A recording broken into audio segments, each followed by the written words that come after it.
Good morning to you, the Camnet TV viewer. This is a breakfast show, a show that comes to your screen every morning from Monday to Saturday, where we discuss nothing but the best of what is happening around in the area of business, in the area of sports, in the area of health, in the area of politics. I know a lot of us love politics. Politics are always hot issues, but of course we also have a lot of other important aspects that we discuss on this program.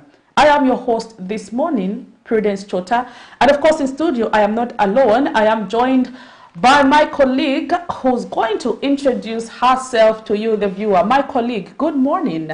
Good morning, Prudence. Good morning, Camnet viewers. I'm your co-host, Cherish Siwote. It's a lovely morning today. Of course it is. It is a lovely morning, and the Bible says, rejoice and be glad in it. We are glad that we have woken up this morning by God's grace. It is not by power, nor by mighty, but by the Spirit of the living God. We are so grateful this morning that you can tune into Camnet TV, where we're going to get to interact on what is happening around. Hopefully we'll get to call so that we get to interact. But right about now, when we come on this program, always we love to keep you fit. That's why we emphasize that we need to exercise. Exercising, Cherish, is very important for your health. Very cardinal, in fact. And the more we keep it, the more you do it every day, the better you become. Of course. And if you cannot exercise, apparently, maybe you are traveling or you are going for work or you are already at the office, you can't exercise at this particular time. The Morning Boost and this program is being streamed live on our Facebook page. You can just go through when you wake or you knock off from work in the evenings with your family. Remember, I said this is something that you can do with your family, with your children, with your spouse. If you stay alone, I'm glad you can equally do that alone. You can do that alone. Exercise doesn't really matter. It's interesting when you're a crowd, but even when you're alone, because you're doing it for your own benefit. So even if you're alone, you can do it. Yeah, and if maybe going to the gym is a problem or expensive, you. Yeah, for others it's expensive. We love you. That's why we bring you the Morning Boost to help you keep fit. Remember, you cannot achieve your daily goals if you are not in good shape. That's why we bring Morning Boost to you. So let's go and boost it this morning.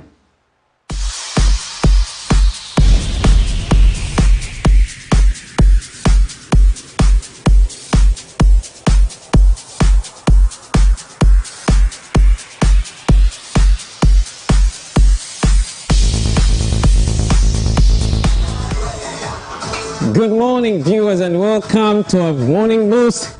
I am Isaac Machisa, and I'm back. And let's do something quick now. I need that. Let's go. One each.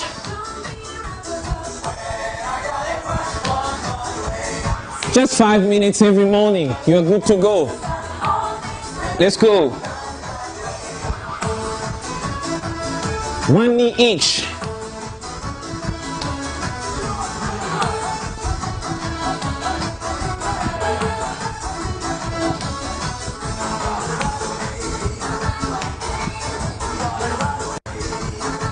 Two knees now. 1, 2. 1, 2. 2 knees each.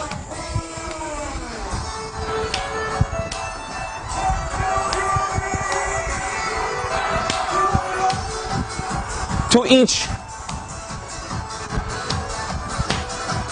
2.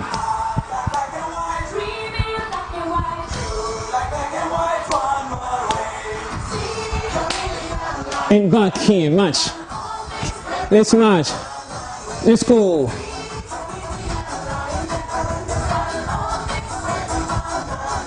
Let's go.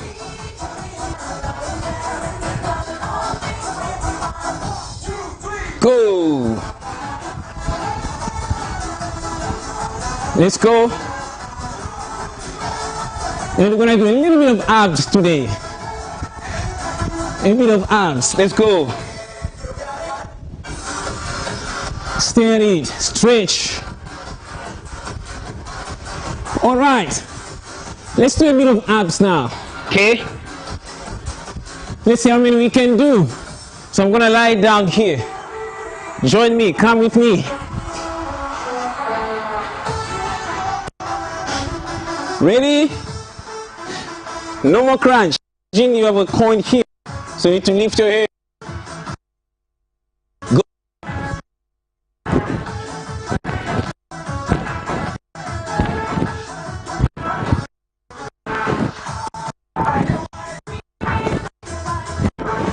10, take a break. 10 seconds, 20, no, not 20, 10 or 5 or 15 maximum. Let's go another 10.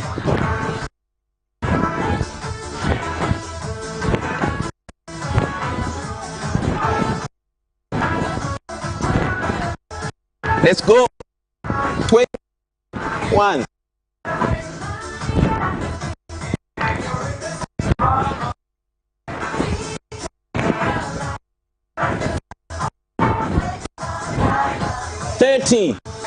Okay, so let's do abs now. 1, 2, 3, 4.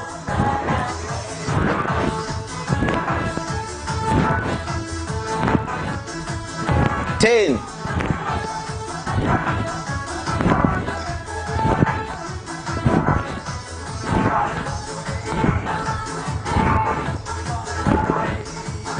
20.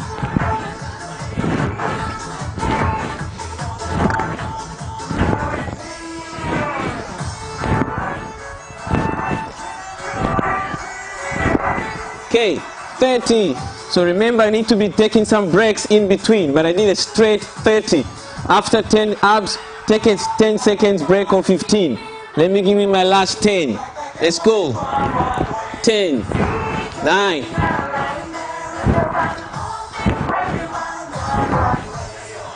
4, 3, 2, and 1. Okay. So try that, and it's gonna work good for you. Let's go. So that was for the abs. You do that, then I'm gonna introduce another workout, then we'll be signing out soon. Okay, so relax your muscles, and there we go again now. Let's work on the butts now. So I'll do 10 each. 1, 2, 3, 4, 5, 6, 7, 8, 9, 10. The other side. 1, 2, 3, 4, 5, 6, 7, 8, 9, 10. Next workout, straight. Then you go 1, 2, 3, 4, 5, 6, 7, 8, 9, 10. Last 10. Go. 1, 2, 3, 4, 5, 6, 7, 8, 9, 10. And good morning. Have a great day. This has been Isaac Matcha, and I'm gonna see you next week at the same time. Remember always to have a morning boost before you go out for the day. Thanks.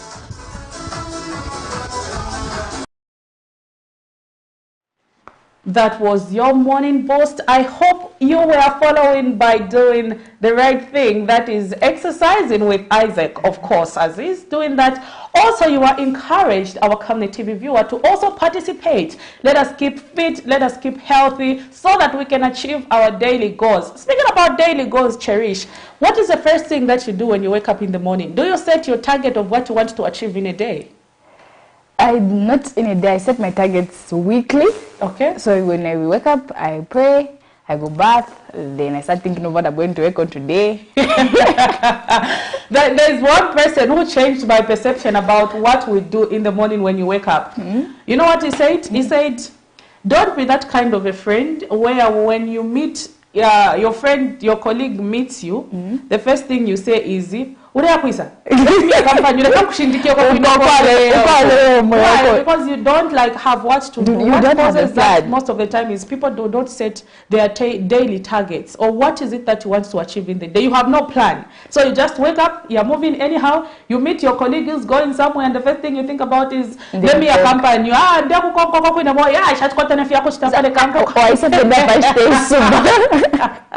they actually found me at the right time. Let's just go together. Then you find yourself stranded. You don't have what to do there. You know, time is a very valuable a thing, or rather, time is very valuable. You know that time is the only commodity that you cannot buy.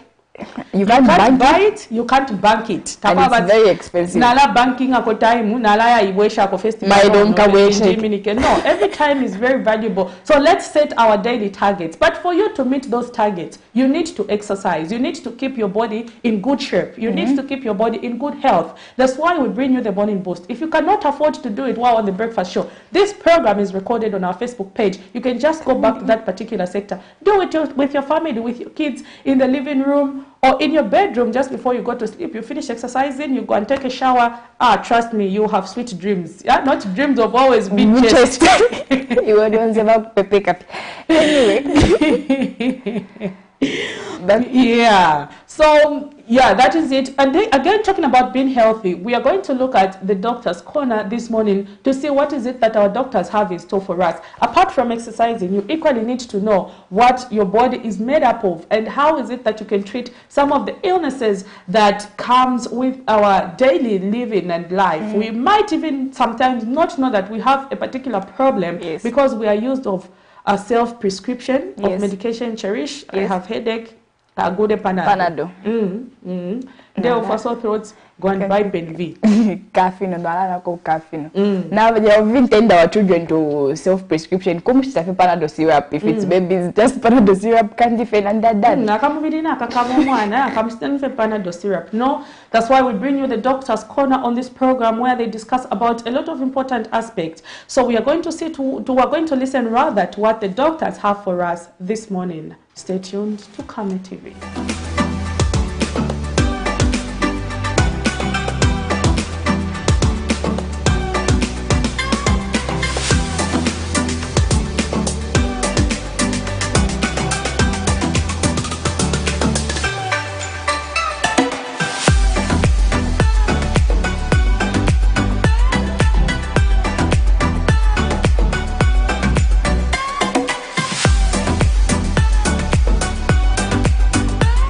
Good morning. My name is Dr. Sangira Teresa Chiluba, and I'm from the Medical Women's Association of Zambia.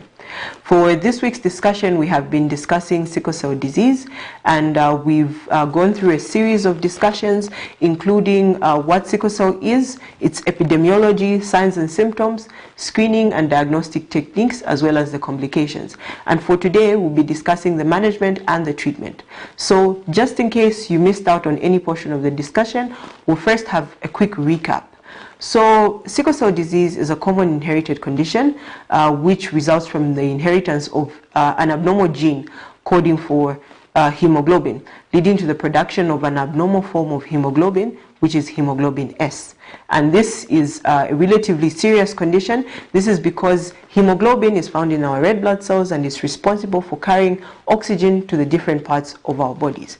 So in sickle cell disease, there's a defect in this hemoglobin molecule, and then because it's defective, there'll be inadequate or insufficient transportation of oxygen, and it also leads to the distortion of the structure of our red blood cells. And then because the structure of the red blood cell is distorted, it leads to the blockage of small blood vessels in our bodies that leads to the various complications as well as the signs and symptoms that occur in sickle cell disease. Okay, so for today, like I said, we're going to talk about the management of sickle cell disease. And management of sickle cell disease can be divided into the acute management, which is the management of a patient that presents to the hospital acutely because of sickle cell complications or as a result of a crisis. Okay? And we also have the long-term complications or the long-term management of sickle cell. So we're going to start with the long-term management of sickle cell. So the first thing that is very important is to avoid the things that trigger the sickle cell crisis. Okay, so there are various things that are going to trigger the sickle cell crisis, as we discussed earlier on in the week. So these things include things like hypoxia, which is reduced oxygen concentration in the blood. Then you also have acidosis and infections, as well as dehydration. So an easy way to avoid crisis is by avoiding the triggers. So first thing, dehydration. You want to avoid dehydration by keeping hydrated at all times. Okay? Infections, sometimes it can be difficult to prevent yourself from getting certain infections. But should you have an infection, it needs to be treated promptly in order to prevent occurrence of crises or of further complications of the disease. Okay? And then apart from this, there are also other infections such as malaria that people with sickle cell need to avoid. And this is done by administration of an anti-malarial drug which is called deltaprim. So patients with sickle cell disease are given deltaprim in order to prevent them from having malaria. This is because if a patient with sickle cell disease has malaria, they tend to have severe forms of the disease. So it's better that it is prevented. Apart from this, in the same spectrum of prevention of infection, patients with sickle cell disease are also given penicillins, okay, which are drugs that are going to help prevent certain infections from taking place. In the same vein of preventing infections, patients with sickle cell disease also need to ensure that they receive all their vaccines. So parents with children with sickle cell disease need to ensure that the children receive vaccines, especially vaccines against bacteria that are encapsulated. This is because, as we discussed earlier on in the week, patients with sickle cell disease do not mostly have a functioning spleen. And because of this, they are prone to certain infections such as salmonella as well as streptococcus pneumonia infections.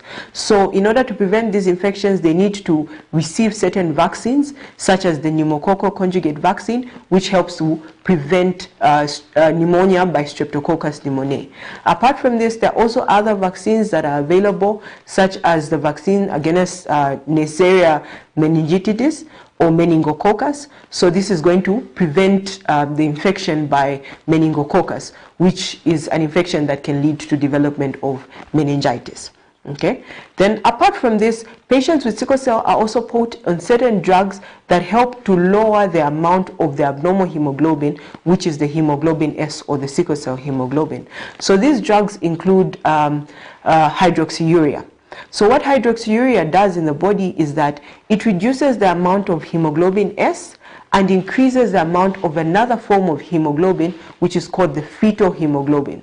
So the fetal hemoglobin is not coded for by the same gene that codes for the hemoglobin S.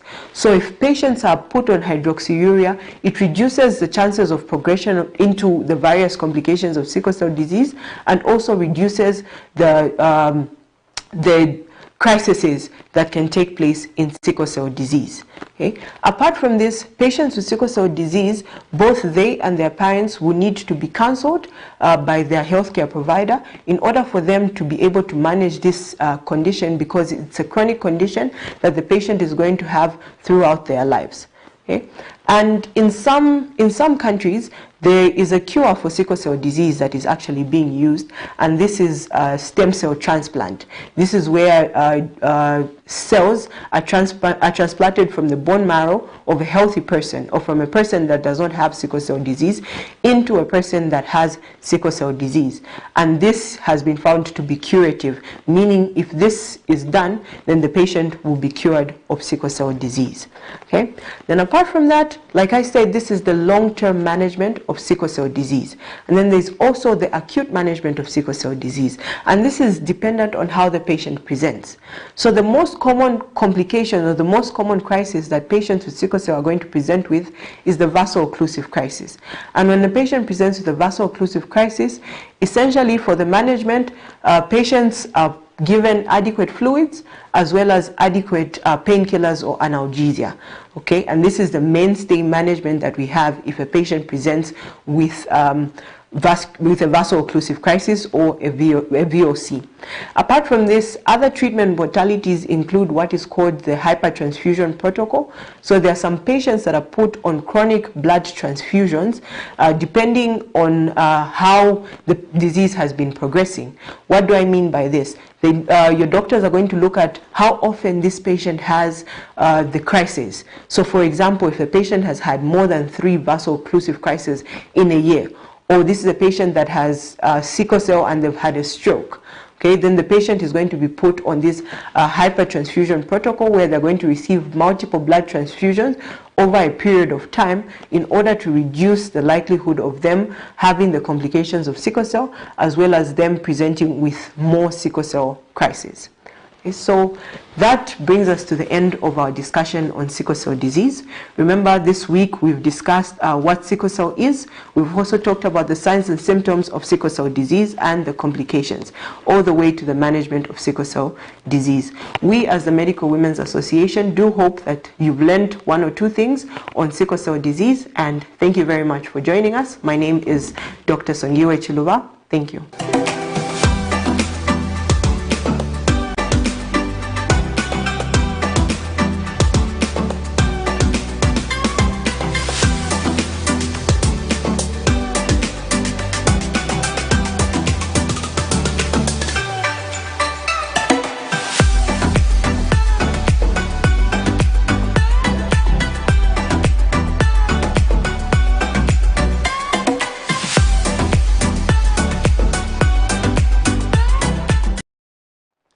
There you have it. That is Dr. Chiluba. And of course, she was talking about sickle cell management and treatment. A lot of medical terms there she was using.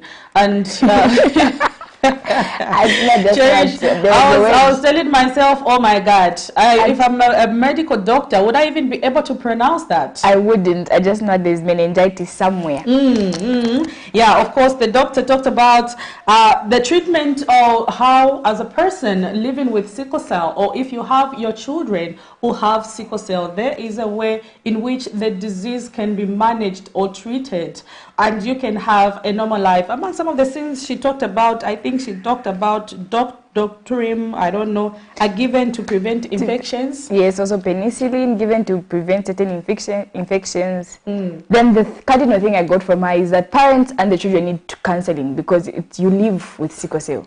Very important. If you have a child who has that condition, they can still live a normal life. If at all you follow what the doctors are saying, you follow all the treatment that you are told at the hospital. When they say give the child this, as a parent, it is just important for us to be there for our children who have this kind of a condition. It's something that you live with for the rest of your life, but you can live a normal life, very normal life, if you follow the right procedures. So, well, at the end of the tunnel, there is light. There is light, of course. In every condition, there is light. And speaking about that, we are going to go into our money market to see how is it that our local currency is performing against other major convertibles. Remember, it is always important for those who are doing businesses from outside to know how is it that your local currency is performing. So there you have it.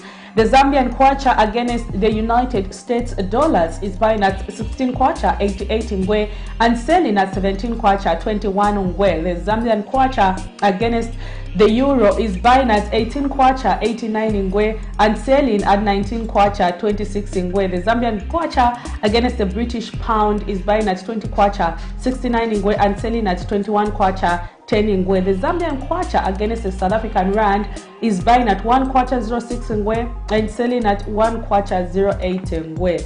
That is the money market for today. I can see ZMW. I don't know if it is the Zambian kwacha against what, but it's buying at 1 kwacha and selling at 1 kwacha again. Maybe my director will be able to just tell me what that is. But that is the money market for this morning. You've seen how is it that our local currency is performing against other major convertibles. It is always important to know, for you who do business outside Zambia, and who trade with other countries, how much you want your kwacha and your dollar is faring, so that you don't make losses, so that you know how much money you're supposed to have if you're going to invest in a business or something like that. Also, economic performance sometimes is also determined by how is it that your local currency is performing against other major convertibles. If you are seeing a kwacha that is appreciating, depreciating, then it becomes a problem to the economy. But if we have a stable currency, at least there is hope for businesses to make some profit there. So that is the money market that we just looked at. Impressive with how the kwacha has remained constant, but we would like to see our kwacha even appreciate more. And gain strength against the major convertibles. Yeah, against the major convertibles, like the British pound and the euro there. And yeah, I think it's quite high.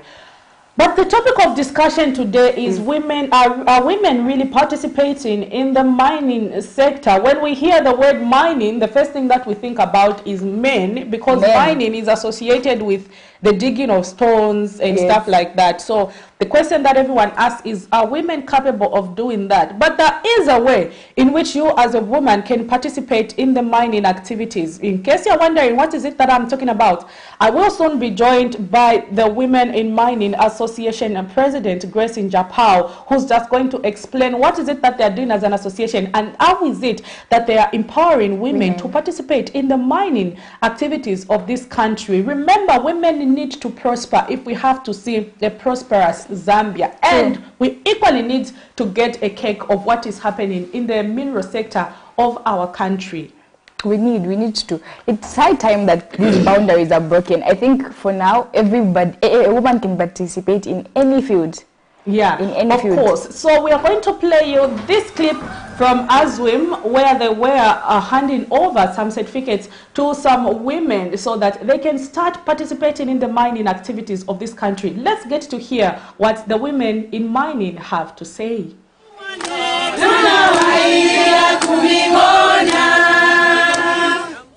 They sang a song of jubilation, knowing that they are a step closer to becoming miners and benefit from the country's natural resources. These are women and youth cooperatives in Kabangalala, Kalala and Situmbeko area in Chisamba district of Central Province, who Wednesday received cooperative certificates from the Association of Zambian Women in Mining. And speaking during the handover of the certificates, ASWIM President Grace Njapao has urged the cooperatives to identify mining areas where they will be assisted by the association to acquire mining licenses, as well as support them with machinery in order to venture in mining activities. We will have to identify an area for your mining business. You have to find an area yourselves. The youth and the women. Stop depending on the physics. You will be helped to acquire mining rights by ASWIM. And Chisamba District Commissioner Royd Kaleka says a lot of illegal mining activities are taking place at Chinyongola gold mining site in the area, and has advised the 25 cooperatives to ensure that they take advantage of the association to help them secure mining rights at Chinyongola gold mine. In our district, we have already a place called Chinyongola, where people are doing a lot of illegal mines. May I appeal to you, madam, so that these cooperatives, we have handed certificates today, be in the position of affiliating first to you, so that you can negotiate papers for them to start mining. Meanwhile, Ministry of Small and Medium Enterprise Cooperative Inspector Joan Chaongopa and the Agribusiness Officer Boniface Chishimba encouraged the cooperatives not to only form cooperatives in order to get FISIP, but think of other business ventures. I should confirm that in Chibombo district we have over 1,000 cooperatives, but in Tuayambo kulanda pafyo balechita nangu pakulanda tuchita identify cooperative village tabuino. I think all of them in Chibombo district can even qualify to be deregistered pantu tapari efyo bachita. And senior headman Situmbeko says many people did not believe that the program would be a success and that the works of the association can never go unnoticed. There's one thing chindabona. Meeting kaitana kumana we have a tendency to share meeting. Oh no, please, let's change. Change is inevitable, not one minute. To have share now to be very involved. And one of the cooperative members says she is happy that the cooperative has helped them to acquire certificates. Let us do something so that to be as a group. So to get bunga bunga, kalansa ma women wenzuma, we amuzezwa kuti pema certificate Prudence Chota reporting for Camnet TV News. Association of Zambia Women in Mining there, where they were handing over 25 certificates to deserving cooperatives for them to venture in different activities, among them mining. So the question now that bangs for answers is, are women in Zambia really participating in the mining activities? How are we as women really benefiting from the minerals of this country? To discuss that this morning in studio, I am joined by Grace Njapao, of course, who's the president for the Association of Women in Mining. Madam, good morning. Good morning, brothers. Good morning, everyone. Thank you so much for joining Camnet TV this morning. Thank you. Of course, my co-host there is Cherish Sibote, of course, and she will be co-hosting me on this program. Good morning, Madam Grace. Good morning, Sharon. How are you? I'm fine, thank you. Of course. The question that a lot of people are asking, even up to now, Madam, is, are women in Zambia really participating in the mining activities? I know in the past, mining, when it comes to women, was associated with a lot of myths. Among them is the fact that when a woman steps on the ground where there are minerals disappear. And I know that has been limiting women's participation in mining. But for now, as we table this issue, are women really participating or rather benefiting from the minerals in our country? Thank you so much, Prudence, for that question. Women, they are not really benefiting. Why are they not benefiting? One, there are only few women who are in mining sector. The issue here is, should I be a miner? And if I will be a female miner, how am I going to step on the ground where they say you should not step as a woman, then the mineral will disappear? So that's the thing that discourages women. Two, I think we didn't sensitize enough to inform our women colleagues to become miners. Because in our mines is for men. Because all along, mining, it has been done by men. So by, us Association of Zambian Women in Mining, we have come up with a crusade of informing the nation that women, they are able to be miners. And there is nowhere where it is written that mining is only for men. So when you ask me, women benefiting, not really, because most women, they have not come up to, to be miners because of the challenges that they have just eluded. But I think we are trying. We are trying our best by sensitizing our women, by talking to our women. As we have just said, we have handed over 25 certificates to our women and youth in Chivombo. Now we are not just looking at mining, we are also looking at agriculture. Because if one cannot be a miner, then you have to venture yourself in agriculture. And actually it matters, because if there is no food, you have no strength to mine. So we have combined these two things, that mining and agriculture, it has to go side by side. Okay. So I think I have answered your question, but the thing of, those are beliefs. Where they said if a woman steps on the ground, then the minerals will disappear. That is not it. In Nigeria, in Ghana, where we have got, some associations that we talk to, women, they are on the excavator and, they are mining themselves. So I don't think minerals would disappear because of a woman. I think it was part of men's selfishness not to allow women also to own mining. To own mines. And maybe for that woman who might have interest to start engaging themselves in mining, and then they just don't know where to start from, what is the starting point if you are a woman and you want to participate in mining? I think the starting point is where you live. You have an area where you stay, and you suspect that there's something going on here. Because you even see our young people who are doing, mining without papers, then you must have a keen interest to know what is going on there. That is number one. Number two, if you feel that that area you want to own it, or there is something, then you engage your local geologist to say, please, can you check on this area for me? After checking, they will give you a coordinate, some coordinates that you bring now to any office in the country where there are offices of means of mines. Then you say, I have got my coordinates, please can you check on this area if there's nobody on this area so that I can have this area. Then once you do that and the place it has nobody, then you'll be issued.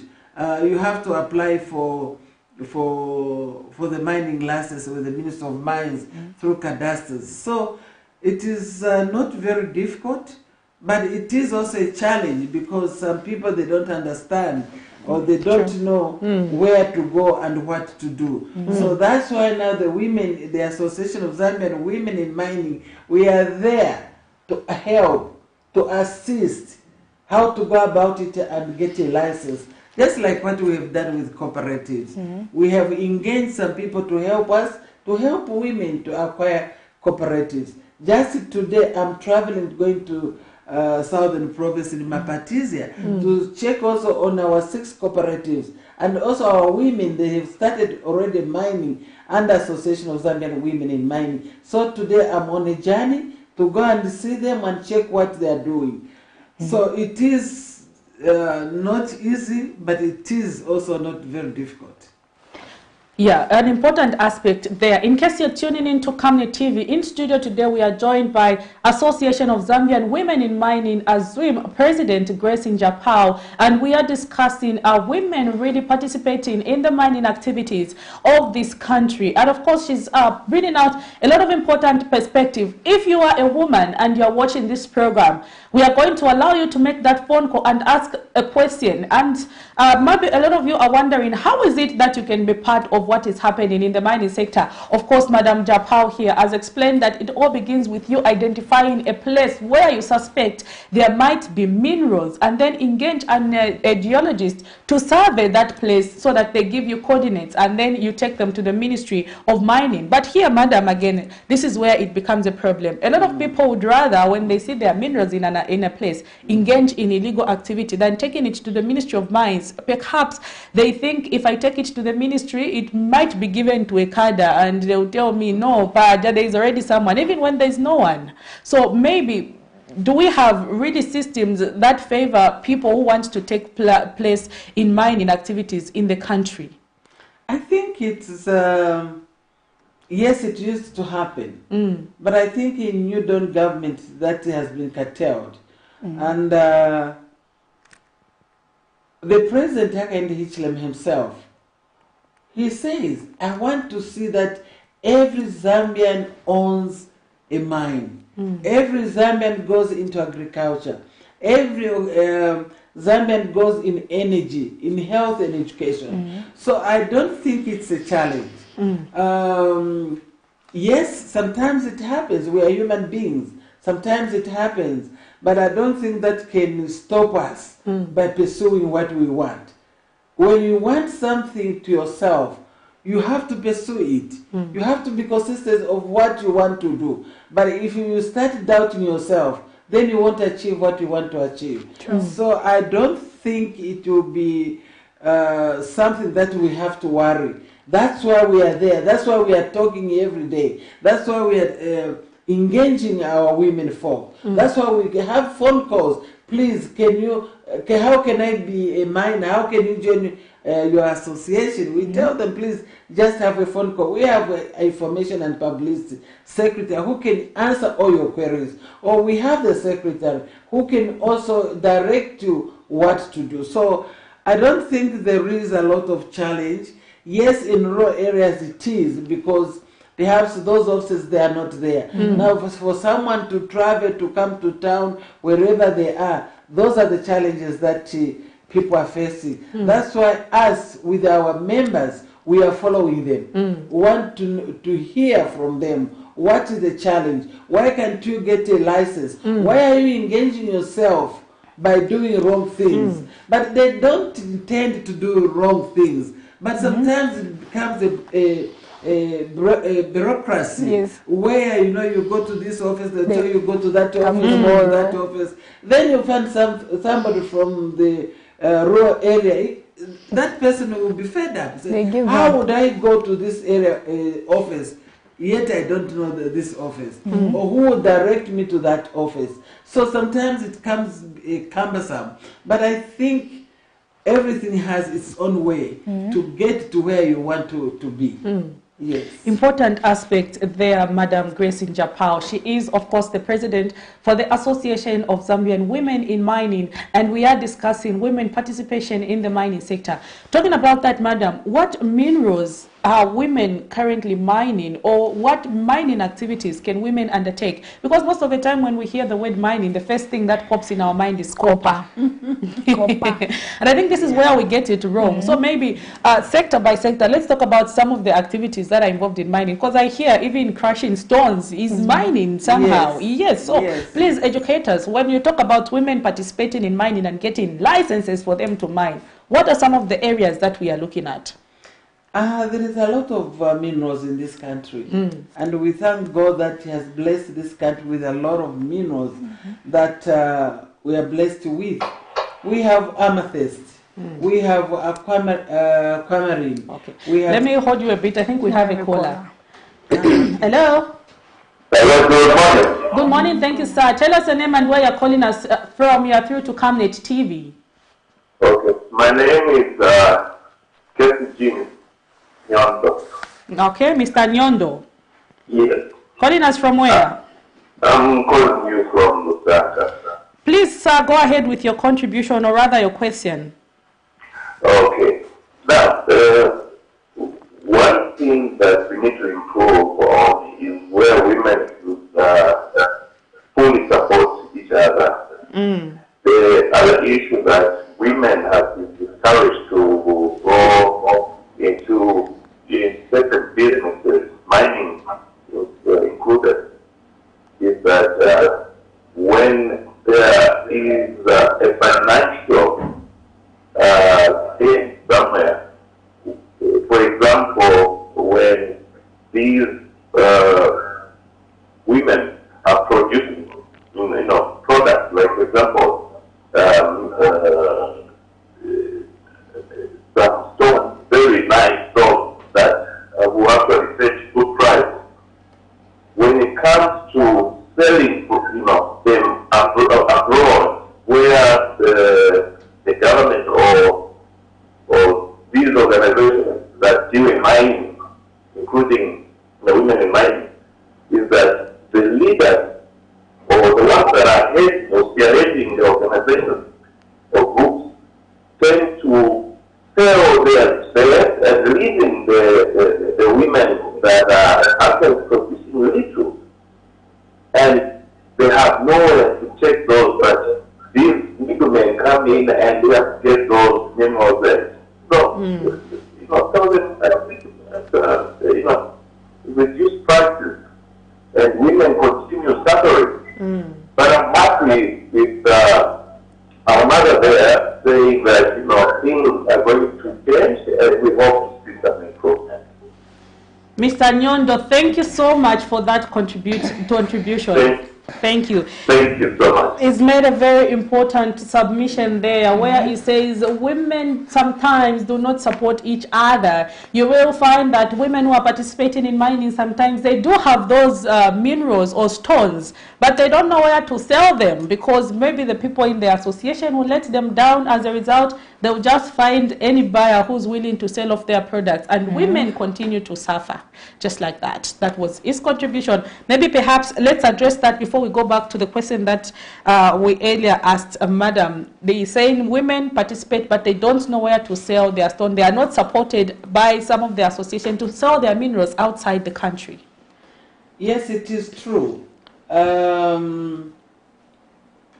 Those who are our members, most of our members we know who deal in gemstones, who do buying and selling. We know them. And most of these women have been traveling all over the fairs.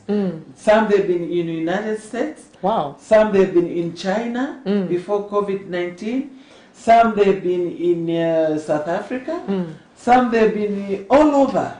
because they are our members and they are in trading. But those who have not come forward, those, I think they have to come to our offices or call us to say, we have this stone and we want to sell. But if one cannot come forward, seriously, we wouldn't know who has a stone or who doesn't have a stone. We know people who go to fairs abroad. We know them.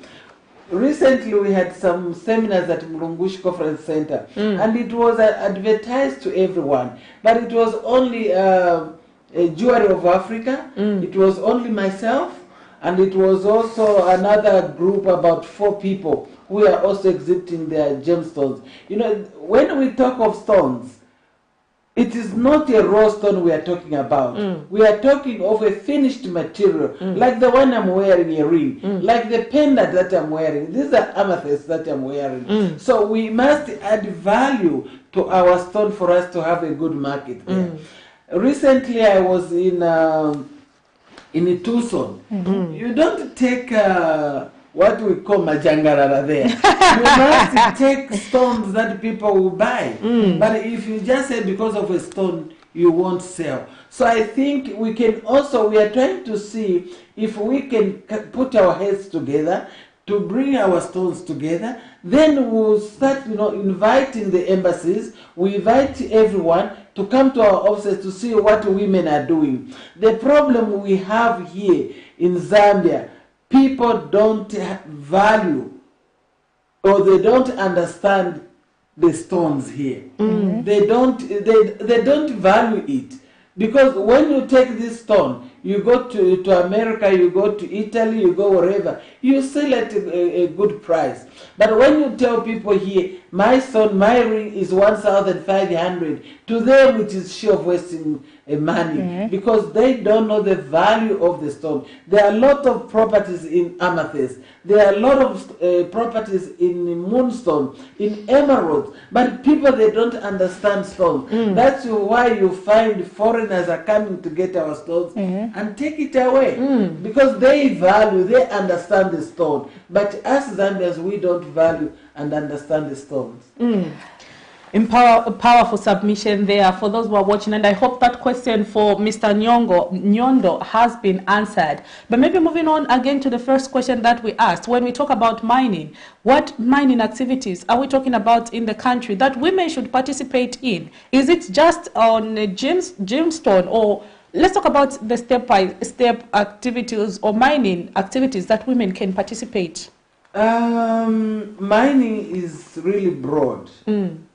When you see a woman in Kalingalinga crushing stone, that is mining. When you see a woman or a youth trying to mine sand, these houses which we have, you have to have sand, you have to have stone, you have to have, all that is mining. Those who are molding pots, like in Western Province, there is type of, clay that they make pots and, some jars. That is also mining. Then we go now to actual mining. For those who are mining amethyst, for those who are mining a blue sky, aquamarine, for those who are mining emeralds in Copper Belt, even in Northwestern, in Jimazov area, there is very good, nice emeralds in the peso-like, very good colors. So all these areas, those who are mining manganese, those who are mining citrine, all that is mining. But what we are focusing here now is, we are focusing on our artisanal miners. Those who are panning gold, they must acquire licenses. We don't want the government to pass on them, say, no, you are doing wrong things. We need to assist those people, because it's where they are putting food on their table, and they help their children who are going to school. Though the government now have given us free education from grade 1 to grade 12, but there are certain things that you need to buy them books, schools, uniform. Buy them uniform. There are a lot of things which is needed. And the woman out there, she's trying to No, to find something for her children and also food. So that's why you find some people, they are going to do things which you are calling them to say they are illegal money. They are not illegal because they've got nothing to do. I mean, they have to get something for their families. But what we need to do is we are trying to encourage them to do the right thing by acquiring a license from the Ministry of Mines, because we don't want to do wrong things. And I'm urging everyone who is listening to this program that we are equal to the task to sensitize our women, to discuss with them, to engage them, to come also on board to be miners. Yes. Very important submissions. What are some of the benefits? Let's talk about the benefits of ensuring that you get a mining license. I speak to this because I was very disturbed when I heard someone telling me to say a lot of women, men, youths, and people are engaging in illegal mining of gold. They are selling the gold at a very cheaper price, which is not even reflecting the kind of effort that they are putting in, because it's illegal and they just want to completely do away with it. So maybe for those who are watching, they might be saying, the process is too long. I would rather just mine and sell so that I have a meal on the table. Let's talk about the benefit of ensuring that you get a mining license to the mining activities or minerals that you've seen around. What we are doing now is a short term. Because if you don't have the license, I think that is a short term. But the long term is to get a license so that you are mining freely without any problems. The problem we are having also is that when you get the license from the Ministry of Mines, Cadastre, then the ZEMA also they are on you. Now, when you want to get approval, a license from the from ZEMA, which is Minister of should be Green Economy and Environment. Yes. You have to engage a consultant, and that consultant will tell you, for me to do this kind of work for you, you need to pay me a 20,000 or 30,000 or 50,000. That is just a consultant. Then, after you do that, ZEMA also, after approving your application, they'll ask you to pay 12,999, which is 13,000. Then thereafter, you don't end up there. The mine safety also will be on you. You have to pay them to visit your area. Because sometimes they say, we have no vehicle, we have no this, you have, and you want something to be done at your mine. You just scratch your head and say, how can I just let it go? Let me find someone to help me with 8,000 or 6,000 or whatever money they'll ask for me to be able to start mining. And these are the things that are really, really hard. And also the council. Council also comes in to say, okay, this is our land, and please, can you pay royalties to us? So these are the challenges that people are facing. That's why you find most people, they are doing what they are doing because the process is too cumbersome. And some people, they don't have that money. Oh yes, they can sell the gold at perhaps $45 per gram. For them, I mean, what can they do? Because they've got nothing to do. And that $45 they change is when they can even look after themselves and their families. So you cannot get that $45 per gram to go and pay a consultant, to go and pay ZEMA, to go and also pay myself. It will be very, I mean, it is too much for them. So I think my appeal is the government to see how best they can address this issue so that everyone is able to have a license and do the right thing without any challenges. As for now, I think the Ministry of Mines, we had the meeting 2 days ago at the Mlungushi Conference Center. I think they are putting in things to make it easy for everyone to be able to have a license. Yes, please.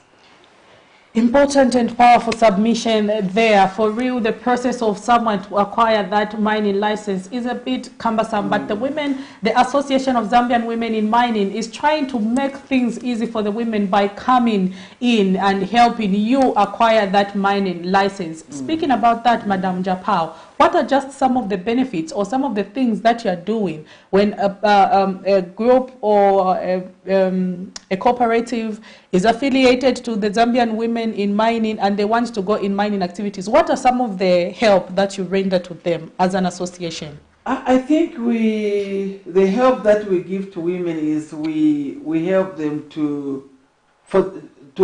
we help them on the process that we do. We advise them what to do and also where to go. That is number one. Number two, Association of Zambian Women in Mining. We are a non-profitable organization, and our help is limited. But I just want to mention here that through the new Dawn government, who has supported us by giving us empowerment of the 10% at Black Mountain, we are able to help other women with any help that they will need. Already we have done it in Mapatizia where we are going. We have supported them. They have started mining now. And the cooperatives also there, we have engaged them. They are even doing village banking through a Zwim, a pact wealth organization who are also helping us. When you go to Eastern Province, we have got 3 groups in Lundazi, Petauke and Nyimba. They are doing very well, and actually they are even borrowing money to each other because it is also a village banking in a way. So we are helping them in that way, and we are still doing that. As long as we have the finances, we are going to help women. Do you support women with, for example, equipment for those who want to venture in mining but they don't have equipment? The equipment is the cry of Association of Zambian Women in Mining, because you cannot mine with the pick and the shovel. So you need a excavator, you need a dump truck, you need a jackhammer, you need a chisel, you need this. These are some of the things that we have been talking about for years and years. And now we are trying to see how best we can even acquire even 2 excavators, that those with mines which are active, they can even come and say, please help us, and they'll pay a small token to that, because we want to see more women benefiting and having a good life to themselves and other family members.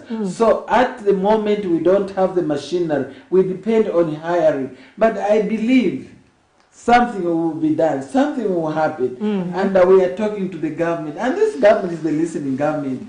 They really want us to, they don't want us to strive. They want us to see that we are doing things which are benefiting women and the youth. And this is exactly what we are doing. I was with you in Chivombo. We did that by, registering these cooperatives using Azim's money. We didn't ask them to give to give us money to do that.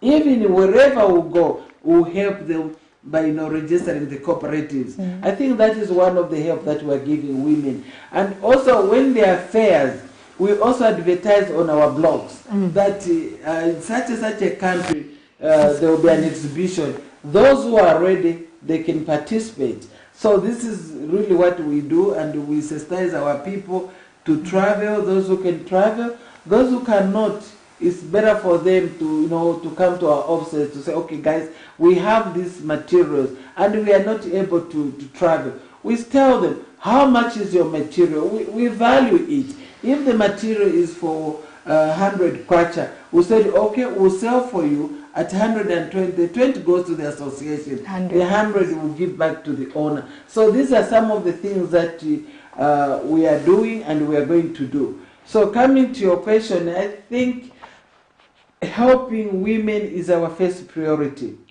because without engaging women, helping, especially those in rural areas, then they cannot do anything. We have to help them by sensitizing them that you need to have a paper, by sensitizing them that you need to affiliate to the Association of Zambian Women in Mining, because we don't just support any woman. We support a woman who is our member. So when you become our member produce, then we can give you all the information that you need for you to be able to do the right thing. Yes, please. It has been a wonderful discussion, Yeah. Prudence. I have learned a lot, and I think women out there who have been watching the show have learned one or two things, and they can join Azim and participate in mining. In mining activities, yeah, very important aspect. In case you're just tuning in to Camnet TV, in studio this morning we are joined by the Association of Zambian Women in Mining President, Madam Grace Njapao, and of course we are talking mining, women really participating in the mining activities of this country. A very powerful discussion we've had. In case you missed this program, you can just go back to our Facebook page. This is being streamed live on Facebook, and just listen to what the women in association are saying over women participation in mining activities. We know a lot of complicated processes are involved in getting the mining licenses, which we've talked about on this program, and how it is being eased for the women. If you are a woman out there and you think mining is only for the men, Madam Njapao here is actually informing you that mining is for everyone and women can participate. The first step is in the area where you are. Identify a potential place for mining. And maybe just talking about that, Madam Njapao, in the 10 provinces of Zambia, which areas are prominent when it comes to minerals? Is it in all the areas? Because sometimes we ignore without even knowing that where we stay actually there are minerals there. The whole country is endowed with minerals. Zambia is a blessed country. We have, even here where we are seated, you might find Pastor Chilua, is stepping his foot on gold or any minerals here. Then one day he said, no, I'll break the church. First let me get the minerals, then I'll rebuild the church. Again, yeah, the whole country has got minerals.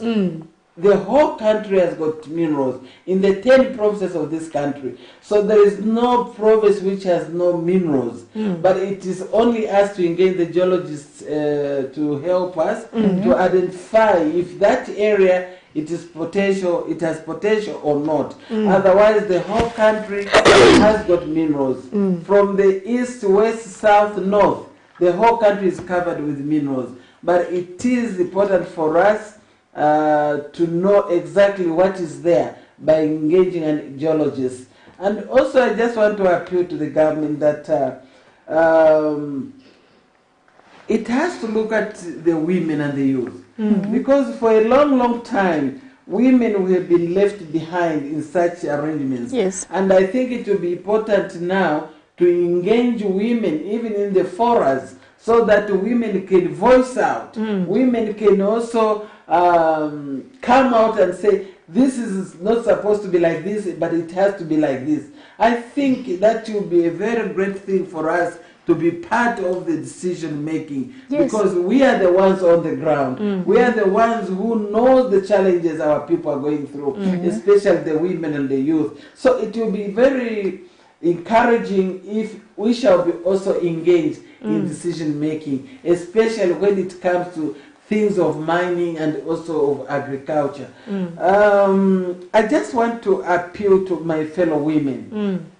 Don't look at yourself as a woman who cannot do anything. Look at yourself as a woman who can do something that will benefit the country. We have got the same brains which men have. So why should we not stand up and be there with them? Why should we are not competing. We are partners in development. So when a woman stands out or stands up, men should not fear that that woman will take what belongs to them. It belongs to nobody. It belongs to all of us. But the only thing that we have to do is to work hand in hand together with the women and the youth and men, because this country it can only develop if we work as a team. And my fellow women out there, please, I'm challenging you. I started as a trader. I was buying and selling minerals. I was buying amethyst, I buy emeralds, I buy aqua, I make the finishing, it becomes a facet. And I have been traveling all over the world just to attend fairs and shows. And this is what made me to say, why should I be just a trader buying and selling? Why can I not be in a position to have even one small scale mine, so that I can also mine my own material and start preparing myself. So let's be there for ourselves. No one will come and knock on your door to say, I want you to be a miner. It has to start with me. It has to start with you. Yes. So that everything that we want to do in life, it has to start with ourselves. And the government is there to facilitate. The government is there to give us direction. The government is there to help us. But if we sit and say the government has to knock at our doors so that it's when I can be able to do something, I think that cannot work. And looking at the new dawn now, we have just to stand on our feet because the handouts days are gone. We have to work. So I urge everyone there who is listening, especially the women and the youth, let's do something. The CDF, I still talk about it. The cooperatives that we have formed, they are not only cooperatives to put in our homes. They are cooperatives that you can have a proposal. Approach someone who can do you a proposal, a small proposal. Take it to the DC's office or to the constituents so that you can acquire the money which is there. It is our money. Yes. The government has given us our money, and we need to thank the new dawn to say he has taken money to our to our doorsteps now. So we have to follow it now ourselves to acquire that money. But if we again want the government to pull us to go and have a proposal to, it cannot do that because it has already given us the opportunity. So women out there who are listening, the money is in our constituencies. Let's visit the offices. Let's find out how to go about it. And if the document is too big, let's talk to our government so that we can have even only 3-page paper for us to fill in Grace in Japan, I want $2,000, than giving me, the whole bunch of I cannot. If I don't know how to read and write, how would I acquire that money? So those are some of the things I think has to be addressed by those who are in authority and who are handling such things. Yes. Madam Grace Njapao is the president for the Association of Zambian Women in Mining. And of course, we are discussing, are women really participating in the mining activities of this country? She is a powerful woman, as you see her here, because she is a miner and has taken up that challenge to ensure that other women get to participate in the mining activities of the country. But remember, the first step starts with you moving out of the comfort zone and looking for that mineral where it is. In every area of Zambia, as Madam Njapao has mentioned, let me borrow from her words, we have minerals, including where you are sitting, the people watching Camnet TV. The first step is identify an area where you think has the potential to host minerals. Involve a geologist, they give you coordinates, which you take to the Ministry of Mining so that they can take people there to survey and, of course, issue with a license. But women, if you are facing challenges in doing that, the Zambia Association of Women in Mining is here. That's why they are here, to ensure that they help women begin to participate in the mining activities. Personally, I'm taking up that challenge. I'll come back and say I am now a miner and I am benefiting from those minerals. They have good resources. Maybe Madam Njapao, maybe people might be wondering, do we even sell these minerals at a valuable price? What is the value of someone participating in the mining activities? There is, you have just mentioned that Zambia, we don't value the stones. Because if I take this stone which I'm wearing, this one, I tell you to say, Prudence, give me 1,500. I'm going to say, why should I spend my money on this? But this stone, it can tell you your birthright. Wow. This stone can help you to have the peace of mind. This stone is a stone that God has created, because gold and silver belongs to God, and God gave us all these things. But as I said earlier, Zambia, we don't value stone. And this business is a very good business. For us who travel to sell. Recently I was in Tucson with the president of Federation Small Scale Miners, Mr. Joseph Kawuswe. You know, people make money. When you travel, it's when you understand the value of a stone. Even the rubbish stone that said this is rubbish, there it is valued. I was like, the stone that we even said, please take this stone somewhere. Then they value the stone. But the problem, we don't value stones here as Zambians. But I think with the time we'll catch up. Because, you know, if you don't travel, you wouldn't know what the other person is doing. So the value is there. It sells good money. But only that here in Zambia, we don't value our stones. We do display stones when they are fairs. You see, few Zambians who value the stone. Others, they'll just, stone, they just pass like that. They don't even ask, what type of stone is this? It's only the president, when we were exhibiting, came, what is this stone? What is this stone? He has an interest to know what stone is this. But most of them, they just bypass, those are stones. Just like that. So, you know, very difficult. There's need for education. Yeah, but with the time we'll get somewhere. With the time we'll get somewhere. Of course, this is where we have to release Madam Japao. Thank you so much for coming to the breakfast show on Camnet TV. I know I've kept you longer than the actual time because you did mention that you're traveling out because they are going in, is it Mapatizia? Mapatizia, yes. To check on some of the women who are actually mining. This is a challenge. Women out there, let's take part in the mining activities of the country. You know, it's very sad to know that on the Copper Belt we have a lot of minerals, but if you ask people who've stayed on Copper Belt for 50 years, have you seen a mineral in your life, or even just the same copper? None of them has done that. But right on the doorstep where we stay, there are a lot of minerals. I think this is a challenge that has been thrown to us by the Association of Zambian Women in Mining. And this has been Madam Grace Njapao, the president for the association. We have to release her, and we are going to take a short break. We will be back with the rest of the program. Stay tuned to Camnet TV. Oh, we testify, we celebrate. Hello, I'm Deborah Lukalu, all the way from South Africa. You are watching Camnet channel, not just another channel. God bless you. Stay tuned. We testify, we celebrate. For all you've done, Lord, we give you all the praise. Oh, we testify, we celebrate.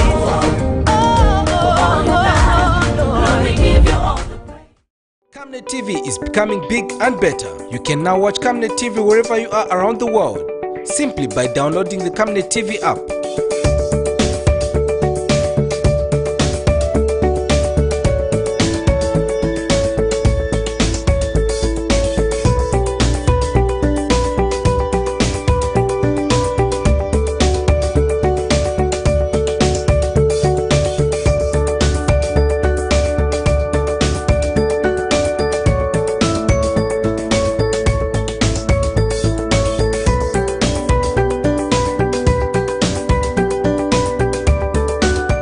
With Camnet TV app, you only use less bundles. Camnet TV, not just another channel. Thank you so much to the Camnet TV viewer who are still tuned into the program. We just released the Association of Zambian Women in Mining President, Madam Grace Njapao. And of course, we are speaking to the fact that women really participating in the mining activities of the country. A lot of important aspects have been discussed. If you've missed that interview, it is actually being streamed live on our Facebook page. You can just go through and just listen to a very rich interview that was where Madam Grace Njapao offloaded a lot of important things and aspects of why you women should participate in the mining activities of this country. Cherish, I hope you are I was changing your mind now to becoming a miner. I was taking down notes, and just let me get the money. I will participate because it comes with the money. It comes with the money, but For me, I believe it comes with an idea. It's just about moving from the comfort zone and doing something. You are staying, some of us, in very far rural places where there are a lot of minerals. We don't even know. Remember how in Northwestern Province, gold was actually discovered. People didn't even know there was gold there until someone went and said, hey, have you seen what is happening there? And we know, of course, in Chisamba, there is a lot of gold happening there. A lot of illegal gold mining activities is happening. And minerals are like everywhere in Zambia. You know, for a long time we didn't see an influx of gold, but now it's like gold is everywhere. I think when somebody opens their eyes, now everybody gets involved. I think there's need for more sensitization. As she said, people don't understand these stones and these minerals that we have. We might be seated here, we have the minerals, but we don't know. So try to engage geologists, I think.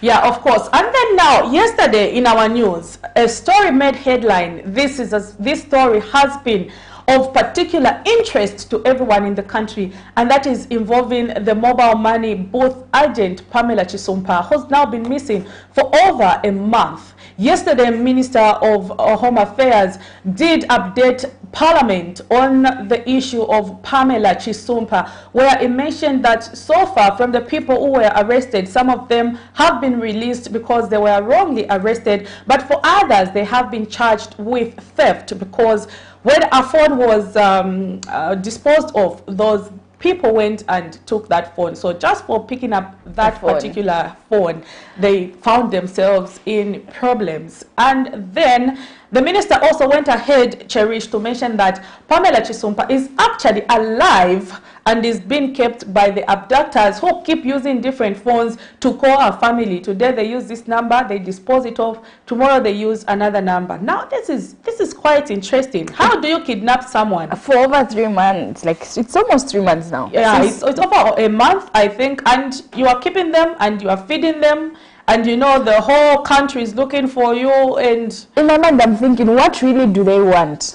Because for you to keep somebody over a month, what really do you want? How much do you want? And then I also think we should invest as a country in our security services. I think we should have found her by now. We should have tracked her. If we had, I think, the devices, we should have found her by now.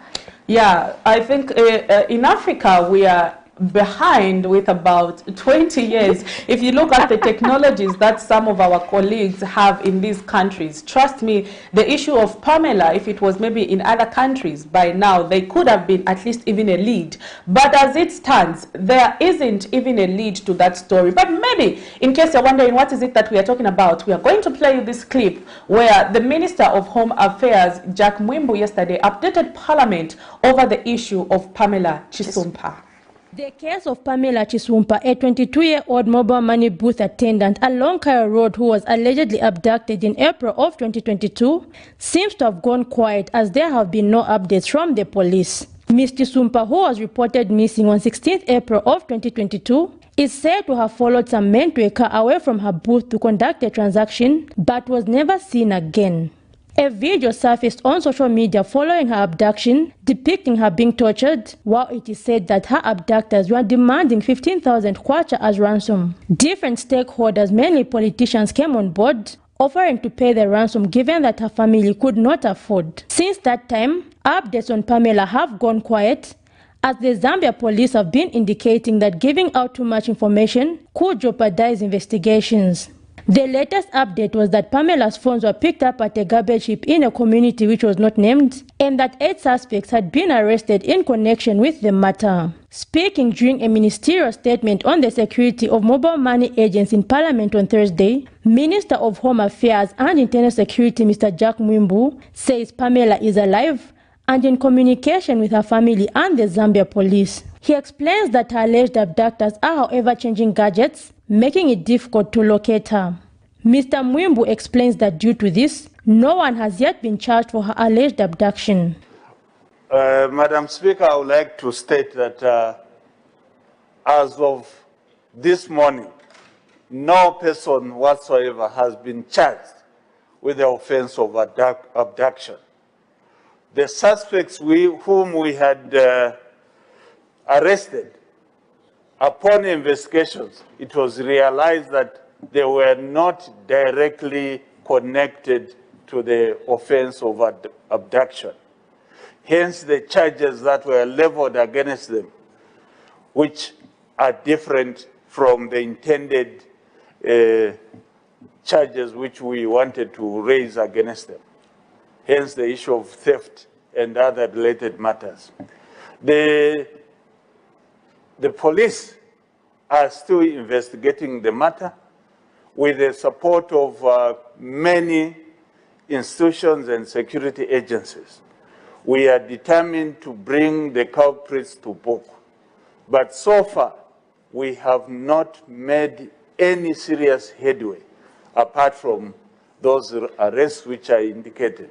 He has also reviewed that 4 out of the 8 arrested have been released as it was found that they have no link, while the other 4 have been arrested for theft of gadgets. Meanwhile, the minister has reviewed that various measures have been undertaken to ensure the safety of mobile money agents. Madam Speaker, to curb these criminal acts and protect life and property of mobile money agents, the following are some of the measures being implemented by the Zambia Police Service. 1. Sensitization of mobile money operators on timely closure of their businesses. 2. Sensitization of the mobile money operators on security alertness. 3. Collaboration with Zambia Information and Communication Technology Authority and mobile money service providers on awareness raising and tracking mechanisms. And 4, enhanced intelligence information gathering. Parliamentarians who fired various questions at the minister have demanded for results, questioning why the case has stalled. Zipporah Mshala, Camnet News, Lusaka.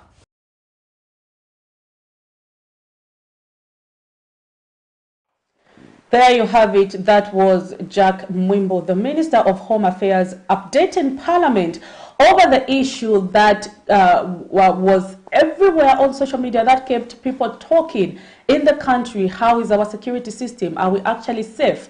What is it that is being done to protect mobile money agents? Those are the questions that the parliamentarians yesterday were asking the Ministry of Home Affairs. And of course, Mr. Jack Mwimbo indicated that so far they have no lead on the whereabouts of Pamela Chisumpa, but she is alive.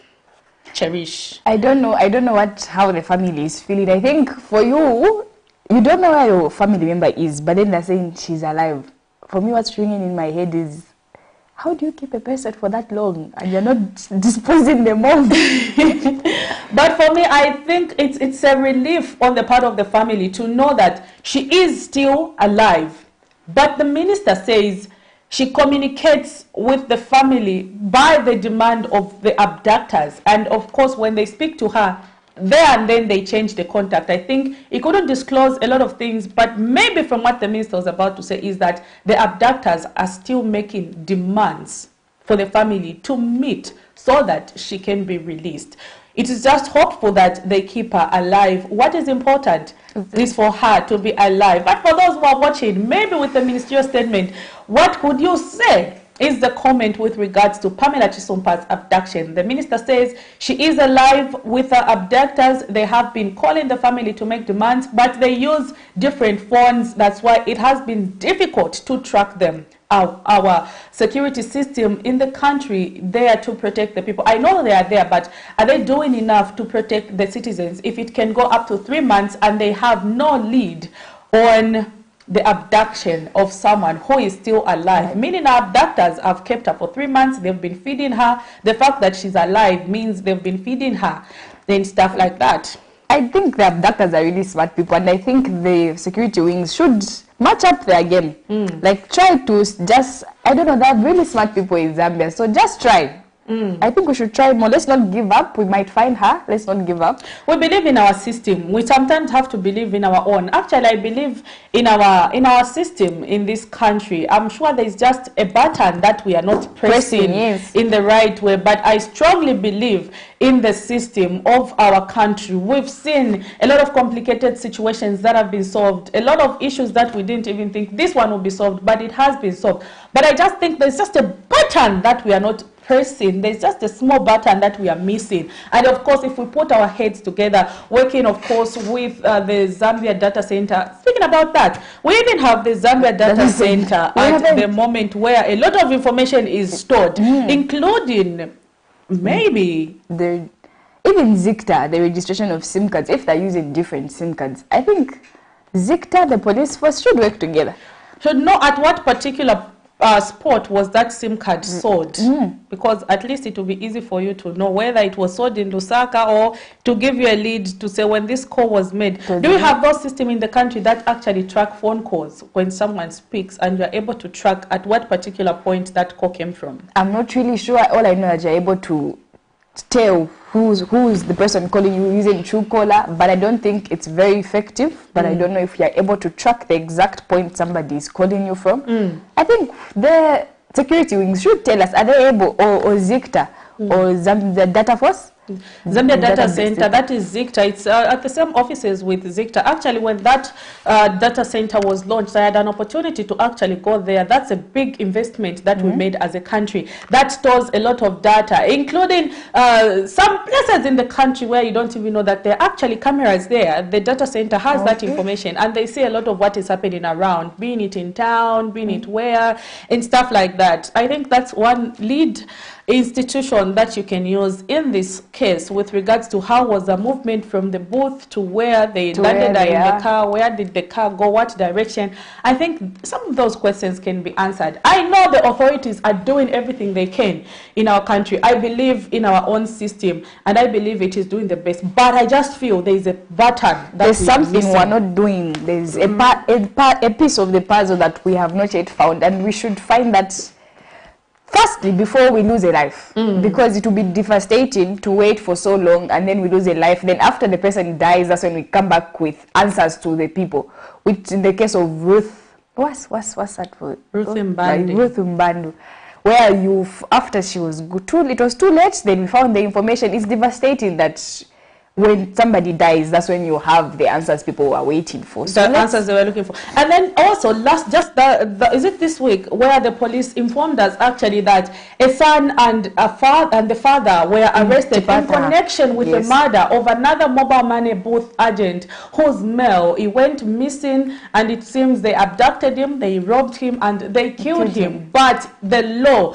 took its course. When you shed blood, that blood begins to cry on your head. Remember that one day you will have to pay for that. So kudos to the police for that investigation, and of course for booking the culprits in this case. No one deserves to die when they are hustling. If you cannot hustle yourself to raise resources for yourself, leave innocent people who are trying to make a living alone, because it is not fair for someone who goes early in the morning, knocks off late in that booth to make money, for you to just come and cut short their life because you want to take that money. I think we need to be each other's keepers, each other's brother, sister. I know we are living in hard times, but let's be hardworking. When you're pushing, something always comes out. That's why I tell people, when you push, something always comes out. It might not be so much, but when you're trying each and every day, you're making strides to make a living, you're going to push you one day. Let's stop this harassing people at night because you can't do anything. You can do something.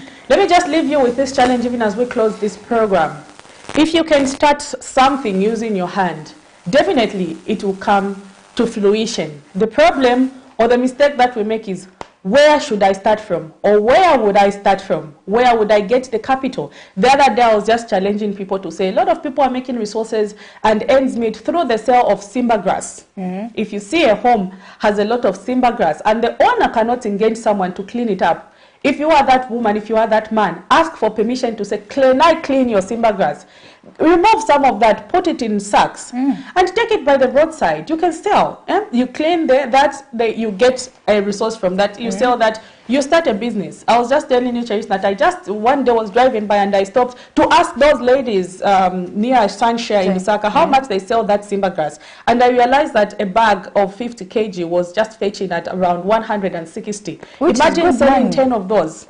which is good money for something that is readily available to everybody. So I really get puzzled to people who tend to harass other people and cannot see opportunities anywhere. For some people, they have opportunities everywhere. They come from good homes, good families, but then they just can't see it and utilize those opportunities that have been given. Yeah, stone crushing is one business you can start. Sand. I remember there was a guy in Kapiri when we were building. There's a guy who we used to engage for sand. You know what he used to do? He used to go at the neighbor's place because there was good sand, get permission to dig the sand. So he would dig, get a wheelbarrow, he would push the sand according to how much quantities we needed, and when he's done, he goes, looks for a lot of waste and throws it and buries that ditch. And you wouldn't even notice that he was actually digging sand from there. And he used to make good money. And a lot of people used to contract him. So he would just come at your yard, seek permission to dig. He would dig. When he's done, he would make sure he closes the ditch, and there'll be no sign that he even removed sand out of that. And that's how he's been making a living.